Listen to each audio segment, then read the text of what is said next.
Placa característica de un motor eléctrico. Hoy vamos a aprender a leer la placa de identificación del motor, cuáles son esos parámetros o información que se encuentra en la placa de los motores eléctricos. ¿Qué datos conseguimos en la placa? Bueno, las placas de datos o de identificación de los motores suministran información útil sobre el diseño y mantenimiento del motor, también de su funcionamiento. ¿Ok? Casi todos los datos de placa se relacionan con las características eléctricas del motor. ¿Qué características eléctricas en el motor? Por ejemplo, tenemos el voltaje de operación, frecuencia, número de fases, corriente, tipo, factor de potencia, kilovatios o caballos de fuerza, es decir, la potencia activa, velocidad a plena carga, eficiencia, tipo de servicio, clase de aislamiento, temperatura ambiente máxima, grado de protección.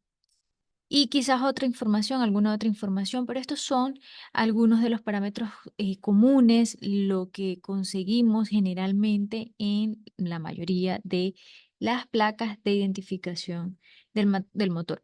Puede darse el caso de que algunos motores, pues, por el uso, por desgaste, puede borrarse un poco esa información, pero es importante identificar esa información, interpretarla, saber entenderla, ¿ok? Y es por eso que es importante que la persona que está haciendo la instalación del motor o que está haciendo la selección del motor sea una persona técnica, una persona que tenga el conocimiento sobre esos conceptos básicos de esos parámetros, ¿ok? Vamos a comenzar con uno de los parámetros más importantes, que es el voltaje de operación, ¿ok? El voltaje al que trabaja ese motor eléctrico. Aquí les puse un ejemplo de una placa, ¿ok? Y les voy a ir seleccionando en rojo cuál sería la información relacionada al parámetro que estamos estudiando, que estamos analizando.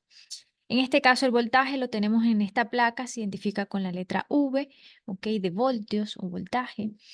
Este dato indica el voltaje adecuado para hacer funcionar el motor.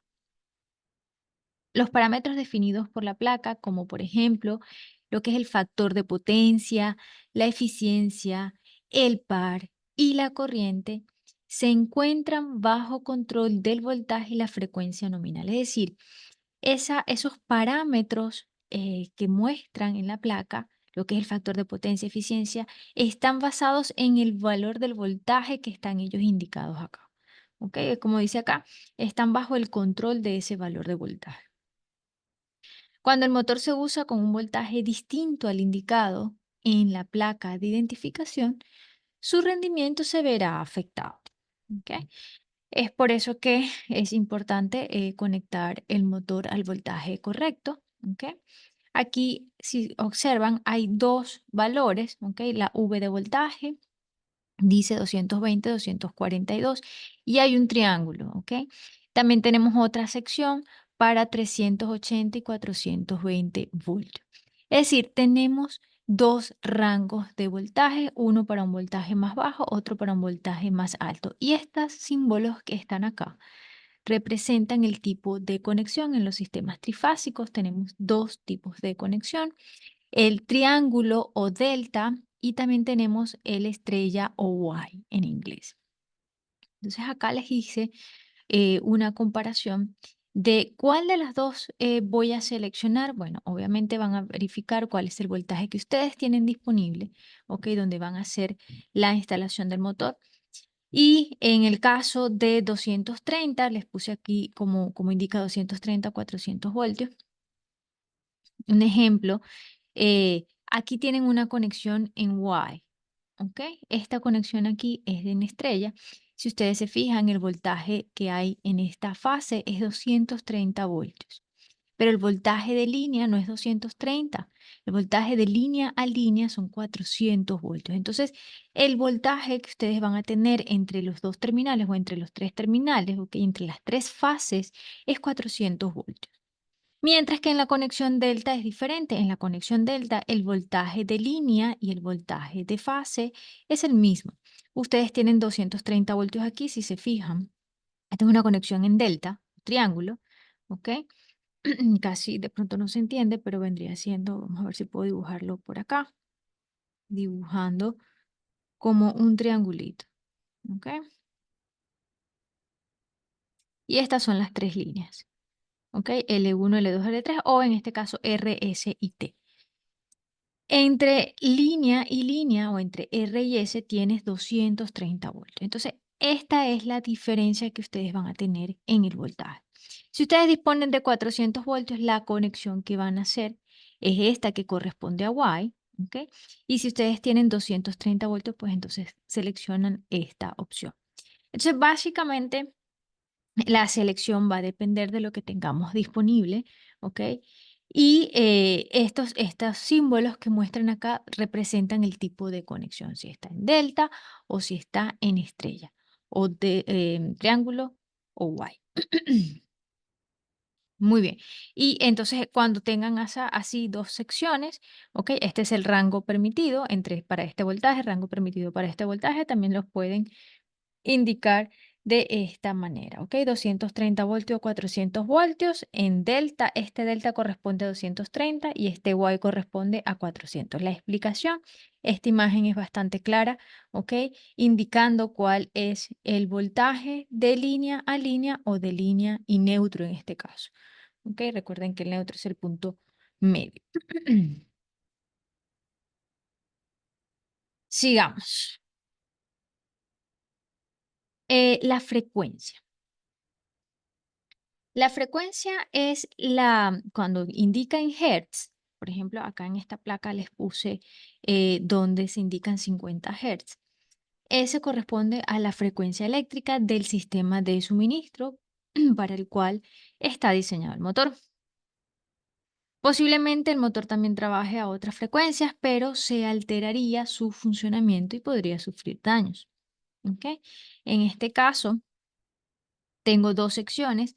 Tengo una sección para 50 Hz y la información relacionada a 50 Hz y también tengo 60 Hz, ¿ok? Por eso los dos valores de frecuencia, ¿ok? En Estados Unidos tenemos 60 Hz, puede que en otros países europeos sea 50 Hz. En ambos casos te muestra la información relacionada a cada una de esos parámetros, ¿ok? Esta vendría siendo la sección para 50 Hz y sección para 60 Hz. Voltajes de operación, fíjense que incluso acá también muestra rangos de voltaje y para delta y para estrella o Y. Bueno, la frecuencia, como les dije, frecuencia de operación, también se le dice ciclos por segundo, ¿ok? O hertz.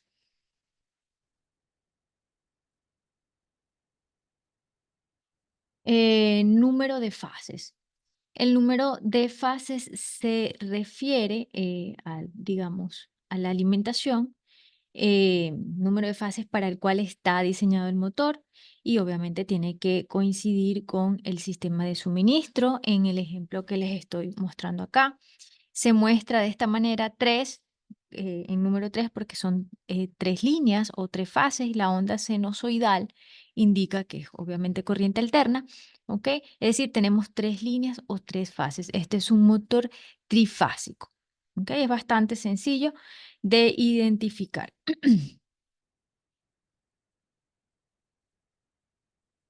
El amperaje indica la intensidad de la corriente eléctrica que toma el motor al voltaje y frecuencia nominal cuando funciona a plena carga. A eso le llamamos corriente nominal, ¿ok?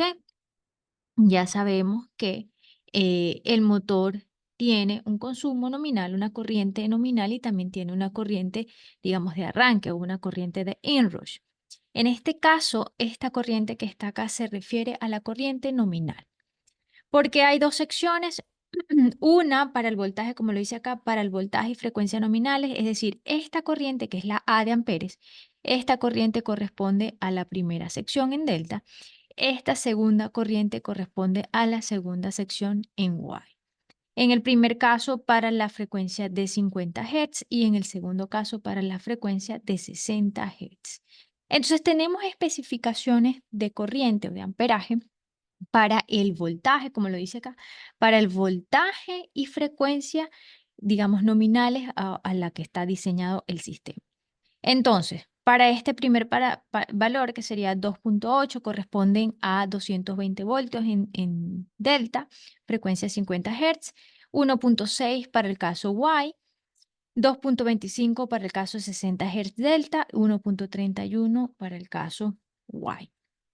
Entonces tenemos diferentes valores de corriente o de amperaje para los diferentes valores de voltaje y frecuencia. Por eso la razón de los 4 valores de corriente. ¿Ok? Corriente, digamos, nominal o consumo del motor.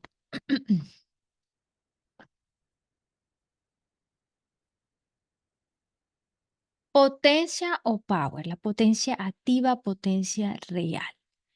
La potencia que consume el motor, la potencia, digamos, real que conocemos en kilowatts, también puede estar expresada en HP, ¿ok? En horsepower. Esa es la potencia nominal que desarrolla el motor en su eje cuando se aplica el voltaje y la frecuencia nominal en los terminales del motor. En este caso, con un factor de servicio de 1. Fíjense, aquí igual les pongo el valor de la potencia activa, potencia real, P, en kilowatts, lo muestra acá en kilowatts. En este caso es 0.55 kilowatts, ¿ok? O 550 vatios, en español vatios, o 0.5 kilowatts para ambos casos. Ok, resulta que además de la potencia, digamos, real, la potencia activa, que es P, vamos a ponerlo por acá, P, que es potencia, se mide, ya sabemos que potencia es igual a voltaje por corriente, esta potencia se mide en watts, que es la que conocemos en vatios, pues se llama potencia real, potencia activa. Pero resulta que no solamente existe esa potencia, también existe otra potencia, que es la potencia reactiva, que es la misma voltaje por corriente, pero existe una diferencia, ¿ok? En la potencia real tenemos algo que se llama coseno de phi, ¿ok? Y en la reactiva tenemos algo que se llama seno de phi. Esta potencia, que es la potencia reactiva, se mide en voltio ampere reactivos. Ok, entonces esta potencia, que es la potencia real, es una potencia que se convierte en un resultado, genera un trabajo, se convierte en movimiento, se convierte también en calor. Es una potencia que se entrega, que se aprovecha. ¿Ok? Ahora, la potencia reactiva es una potencia, digamos, que no genera un trabajo, no se convierte, en el caso del motor, no se convierte en movimiento o en calor. Es una potencia que se necesita, que se usa para el proceso de generar el movimiento, para la magnetización, se le dice así, pero no produce un trabajo, no se convierte en movimiento.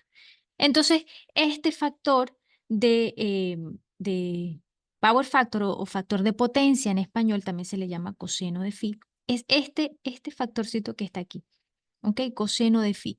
Es el valor que multiplica al voltaje por la corriente, ¿ok? Cuando hablamos de la potencia real, este coseno de phi, el ángulo phi, el ángulo entre el voltaje y la corriente, ¿ok? Voltaje y la corriente están en fase, es decir, no hay un ángulo de separación entre el voltaje y la corriente. Entonces, el ángulo de desfasaje entre el voltaje y la corriente es cero. Y ya sabemos que coseno de cero da 1, por lo tanto, la potencia real siempre es voltaje por corriente, ¿ok? Y se mide en vatios. Pero cuando este ángulo no es cero, quiere decir que hay un efecto capacitivo inductivo, hay una potencia reactiva, ¿ok? Que me está generando ese desplazamiento en fase. Entonces eso generalmente se corrige y es el texto que estamos acá, vamos a leerlo. Dice, un motor no consume solamente potencia activa, o sea, no consume nada más P, que luego se convierte en trabajo mecánico, es decir, en movimiento, en calor, que hay pérdidas también, sino que también consume una potencia reactiva, es decir, también consume Q. Y esta es necesaria para la magnetización que no produce un trabajo, ¿ok? No se convierte en movimiento. Entonces, el factor de potencia es esa razón entre la potencia activa, que ya sabemos que se mide en watts, que demanda el motor, y la potencia aparente, ¿ok? Que se mide en voltio ampere, que demanda el motor, ¿ok? Ya les voy a explicar cuál es esta razón o esta división.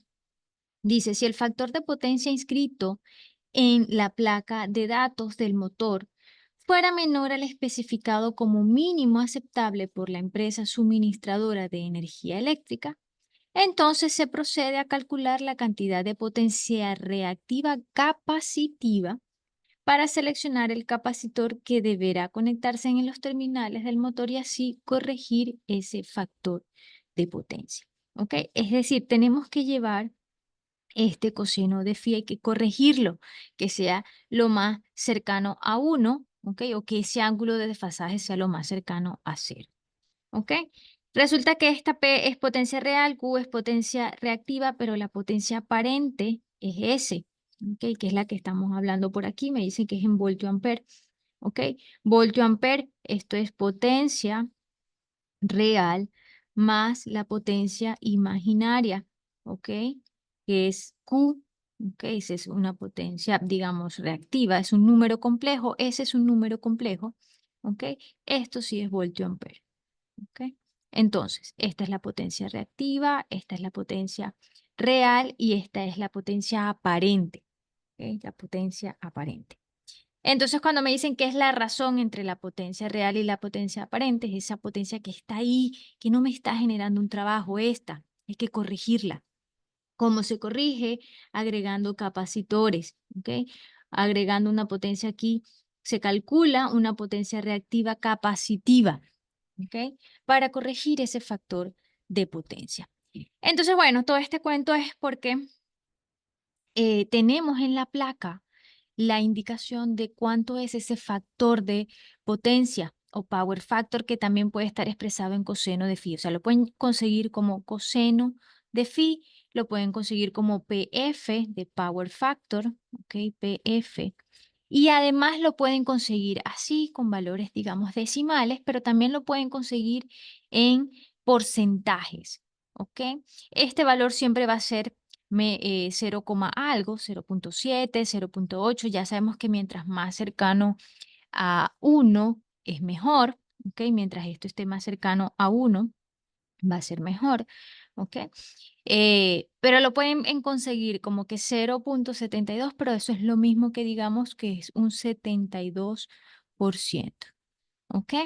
El factor de potencia en este caso es 72%, quiere decir que tiene un efecto, digamos, que hay que corregir, una potencia reactiva que corrige. Es decir, de toda la potencia real hay un poquitico que se está quedando, que no se está convirtiendo en movimiento.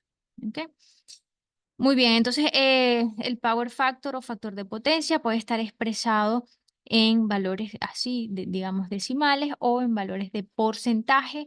Pueden conseguirlo como coseno de phi, pero también como power factor, estas siglas así. ¿Ok? Bueno, es bastante, quizás un poquito abstracto el tema de la potencia aparente, potencia reactiva y potencia real, pero esto viene de un triangulito por ahí famoso, ¿verdad? Triángulo de potencia, también se los dejo por aquí. Esta es la potencia aparente, nuestra potencia real, y esta es la potencia reactiva. ¿Ok? Y bueno, cuando hay que corregir esta potencia que es reactiva o hacer este ángulo más cercano a 0. Bueno, ¿y por qué tenemos dos valores? Ya sabemos, una sección para la primera parte de 50 Hz y este voltaje de operación, y la segunda parte para este voltaje de operación y 60 Hz. ¿Ok?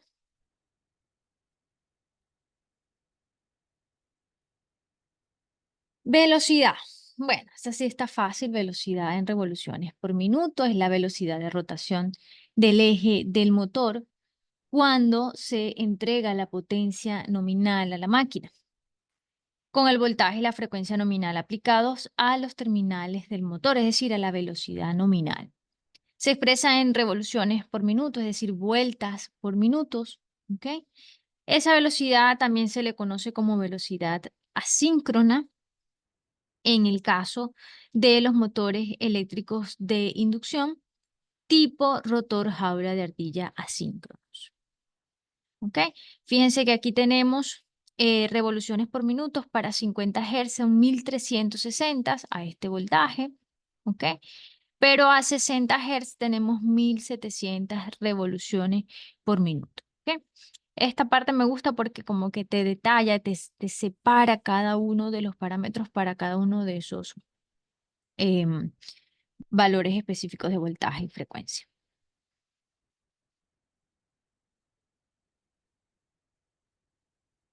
Eficiencia, lo tenemos en esta sección también, igual separados para ambos casos.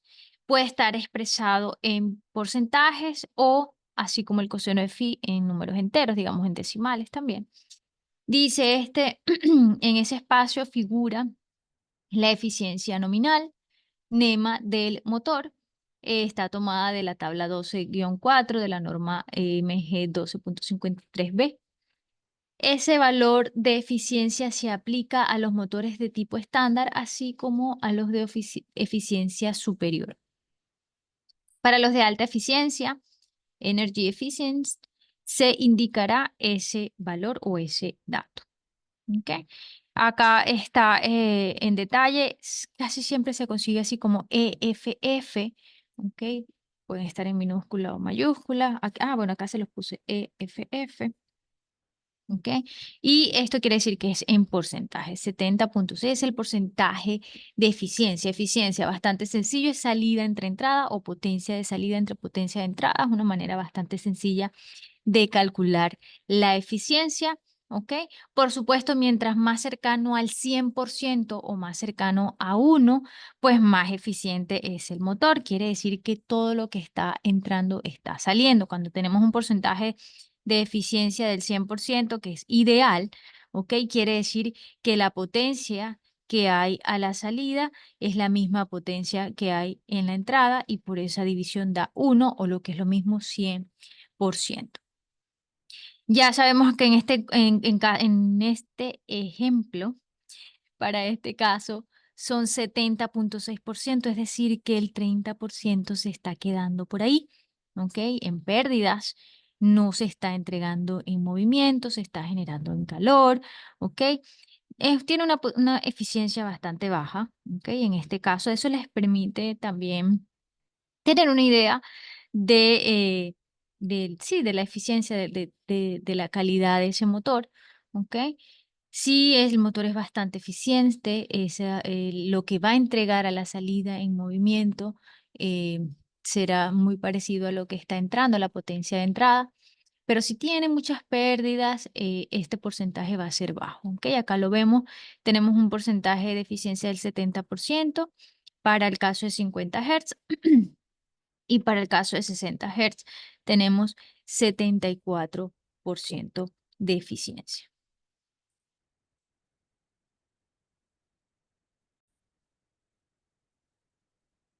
Grado de protección. Resulta que hay motores que pueden trabajar en diferentes condiciones ambientales, ¿ok? Que pueden estar sumergidos en agua, que pueden estar instalados en un lugar donde pueda tener ingreso, donde pueda incidir el polvo sucio, agua, diferentes condiciones ambientales Y entonces existen estos temas de grados de protección que permite clasificar esos motores, o en realidad aplica para cualquier dispositivo, que te permite tener una idea, saber qué grado de protección tiene contra intemperie, contra agua, contra polvo. Básicamente es contra agua y contra polvo o sucios o partículas, vamos a decirlo así. ¿Ok? Eso se llama Ingress Protection, o grado de protección, y está identificado con dos números, dos guarismos, dos números, básicamente dos dígitos. El primer dígito y el segundo dígito, uno es para el polvo y el otro es para el agua. Aquí yo les puse una tablita, ya se las voy a mostrar. Entonces dice, los envoltorios de los equipos eléctricos, conforme las características del lugar en que serán instalados y su accesibilidad, deben ofrecer un determinado grado de protección. De esa forma, por ejemplo, un equipo que va a ser instalado en un lugar que estará sujeto a chorros de agua debe poseer una cobertura o un envoltorio capaz de soportar esos chorros de agua, ¿ok? Bajo determinados valores de presión, diferentes ángulos de incidencia, sin que haya penetración de agua. En este ejemplo que estamos viendo acá, dice que tiene una protección 55. Vamos a ver qué significa cada número 5 o 5 en este caso, ¿ok? La norma IEC 634-5 define los grados de protección de los equipos eléctricos por medio de las letras características IP, seguida por dos guarismos, que es esta tabla que les estoy colocando por aquí.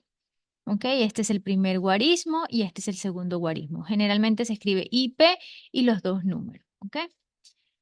Aunque algunos guarismos indicativos de grado de protección puedan ser combinados de muchas maneras, solamente algunos tipos de protección son empleados en los casos normales. Por ejemplo, IP21, IP22, IP23, 44, 55, 65. ¿Ok?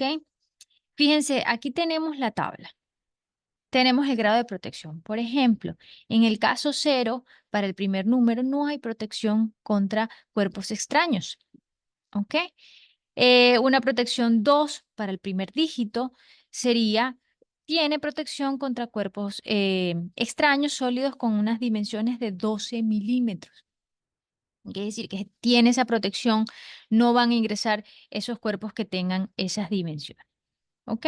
Para una protección 4 sería cuerpos extraños sólidos de dimensiones de hasta 1 milímetro, es decir, que tiene una protección mucho más grande contra esos cuerpos extraños.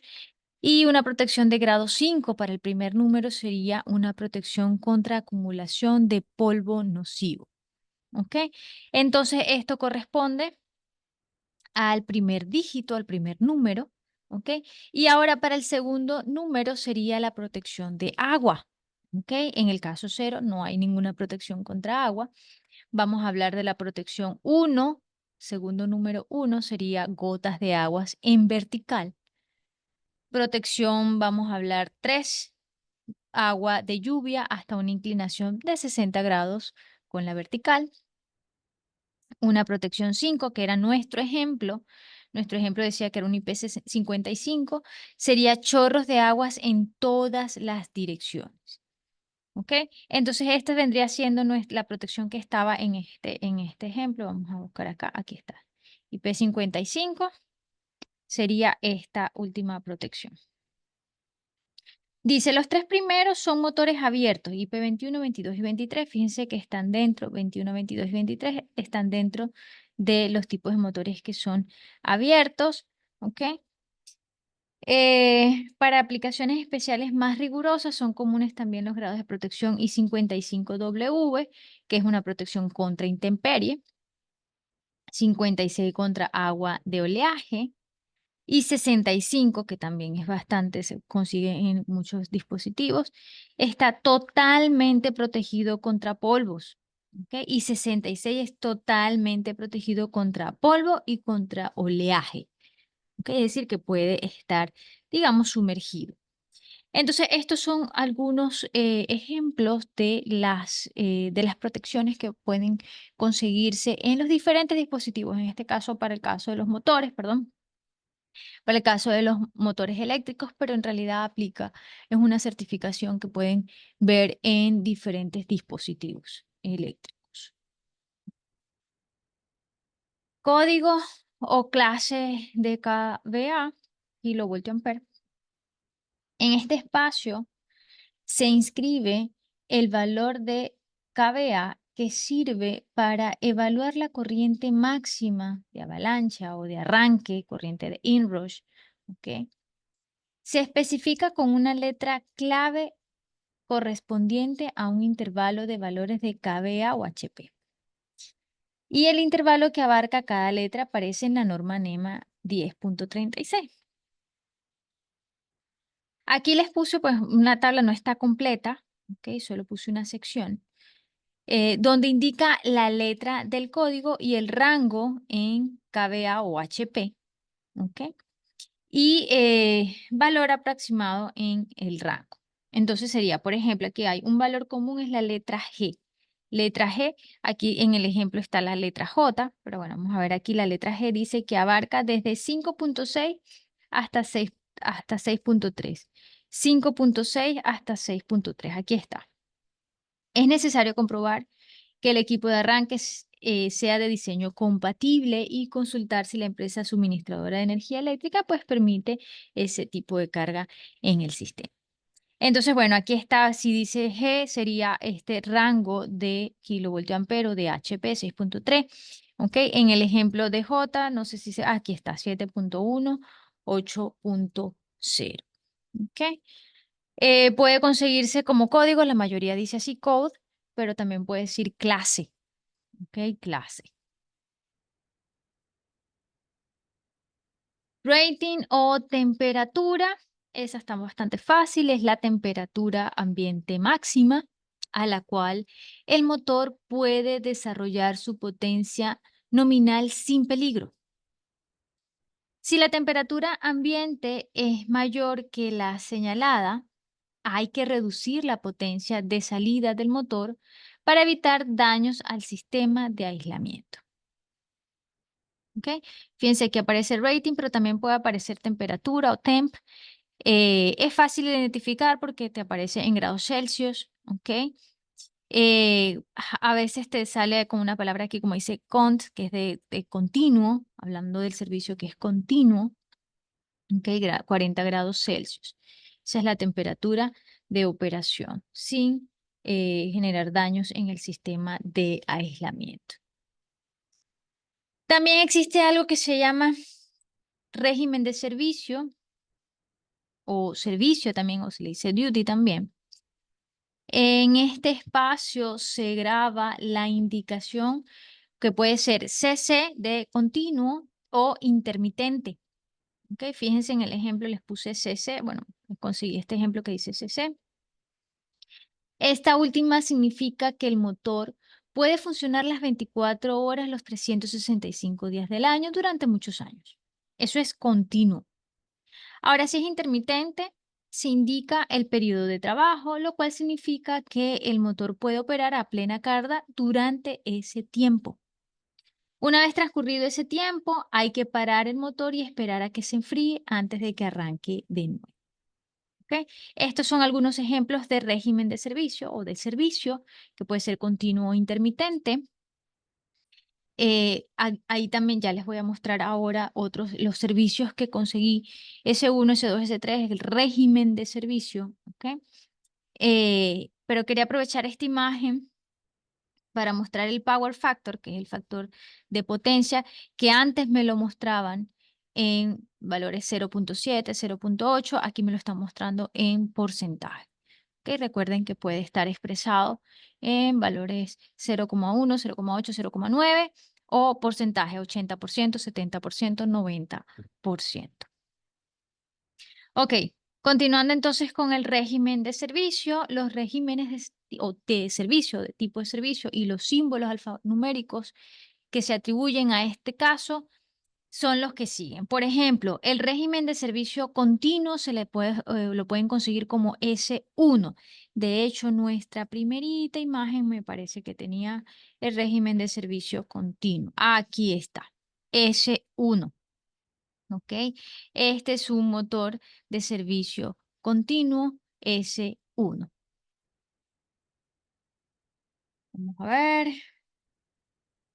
S1 es el servicio continuo.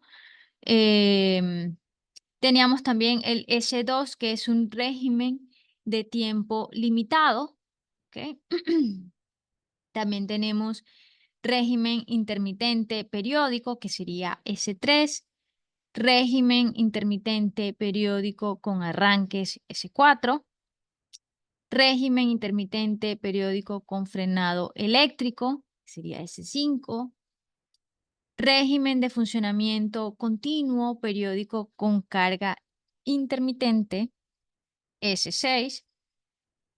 Régimen de funcionamiento continuo periódico con frenado eléctrico, S7. Régimen de funcionamiento continuo con cambio periódico en la relación carga-velocidad de rotación, sería S8. Régimen con variaciones no periódicas de carga y velocidad, S9. Régimen con cargas constantes distintas, S10. Hay una tabla por ahí que te explica, digamos, matemáticamente cada uno de esos regímenes de servicio, pero bueno, básicamente estos son los, digamos, símbolos alfanuméricos que se pueden conseguir en la placa del motor.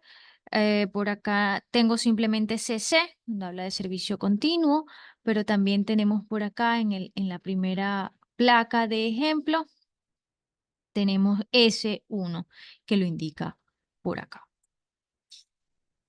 Muy bien. ¿Qué nos falta? Nos falta ver lo que es el factor de servicio. Todos estos em, valores, parámetros, características, datos, estos datos tienden a confundir por las letras que se usan, ¿ok? Pero factor de servicio no puede confundirse con el factor de potencia, por ejemplo, que tienen como que factor de servicio y factor de potencia, no son parámetros diferentes, ¿ok? Eh, y el tipo de servicio tampoco puede confundirse con el factor de servicio, ¿ok? El servicio es si es un régimen continuo o intermitente. Y el factor de servicio es otra cosa, es cuánto podemos sobrecargar ese motor, algo así. Vamos a leer específicamente de qué se trata, pero en términos generales, el factor de servicio me dice si yo puedo sobrecargar ese motor o no y cuánto lo puedo sobrecargar. Dice, se llama factor de servicio, las siglas son SF o Service Factor en inglés, al factor que aplicada la potencia nominal indica la carga permisible que puede ser aplicada continuamente al motor bajo condiciones especificadas. Es decir, yo tengo este motor y si el motor es de un factor de servicio de 1, yo no puedo sobrecargar ese motor por más de su potencia que indica por un tiempo continuo. ¿Ok? Note que se trata de una capacidad de sobrecarga continua, por eso decía en continuo. O sea, es una reserva de potencia que le da al motor una capacidad de soportar mejor el funcionamiento en condiciones desfavorables. El factor de servicio no debe ser confundido con la capacidad de sobrecarga momentánea durante algunos minutos. El factor de servicio igual a 1 significa que el motor no fue proyectado para funcionar continuamente por encima de su potencia nominal. Esto, sin embargo, no cambia su capacidad para sobrecargar momentáneos en momentos cortos, pocos minutos. ¿Ok? La norma especifica los factores de servicio usuales para la potencia. Entonces, ese factor de servicio es un porcentaje, ¿ok?, por el cual nosotros podemos sobrecargar. Si dice factor de servicio 1, no podemos sobrecargar ese motor por tiempo continuo, hablando de tiempo continuo. ¿Ok? Los factores de servicio más comunes es 1 y 1.15. ¿Ok? En este ejemplo dice Service Factor 1. Un factor de 1, un service factor de 1, significa que no debe demandarse que el motor entregue más potencia que la nominal, si se quiere evitar daños en el aislamiento. Con un factor de servicio de 1.15 o cualquiera que sea mayor a 1, el motor puede hacerse trabajar hasta una potencia mecánica igual a la nominal multiplicada por ese factor de servicio sin que ocurran daños al sistema de aislamiento. Sin embargo, deben tenerse presente que el funcionamiento continuo dentro del intervalo del factor de servicio hará que se reduzca la duración esperada del sistema de aislamiento. Es decir, se va a reducir un poco su vida útil, vamos a decirlo así. Entonces, aquellos motores que tengan un service factor superior a 1, es decir, 1.15, que es el otro valor común, quiere decir que puede sobrecargarse ese motor a un factor de 0,15 más al cumplir. Bien, entonces para concluir, factor de servicio que es de 1, quiere decir que no podemos demandar más que su potencia nominal. Al 1.15 sí podemos demandar ese 15% adicional. ¿Ok? Clase de aislamiento. Se indica la clase de materiales de aislamiento utilizados en el devanado del estator.